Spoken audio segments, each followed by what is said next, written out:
Hey guys, Dr. Greg. The immune system is all the buzz right now, and rightly so, it should be. So how do you have an understanding, regardless of symptoms, kind of where your immune system's at? So most people have had like their yearly physical, or they've had labs, and most people, your labs come back normal, and that's a whole nother conversation. Understand that the ranges that are used for Western medicine or allopathic labs are very much based upon disease processes. You know, the real question that the clinicians are asking is there a disease process that's diagnosable, reimbursable by insurance companies, and treatable by pharmacology? I mean, that's the reality. Let's call a spade a spade.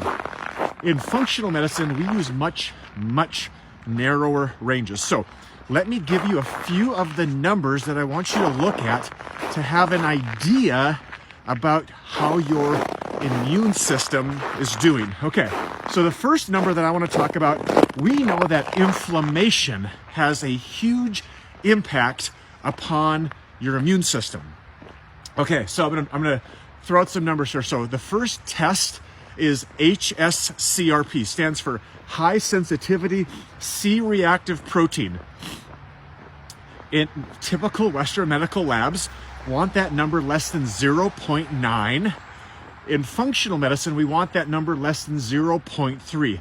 There are truckloads of data that talk about how inflammation is one of the root causes of having your immune system to become compromised. So HSCRP, less than 0.3. Next number is looking at your white blood cell count. So typical medical labs, the range will be somewhere between 4 and 10. And in functional medicine, it's a little narrower. So our range is between 5 and 8. So if your number is above 8, we would make the assumption that your body is appropriately dealing with an active infection.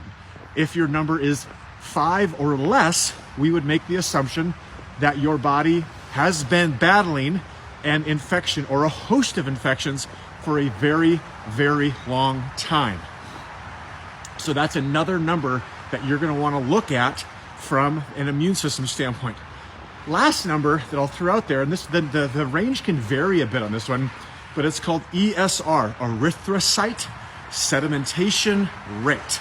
So this number, I typically like this number less than 15. So if it's more than 15, that's just yet another sign of the chance of there being infection. All right, look at your labs.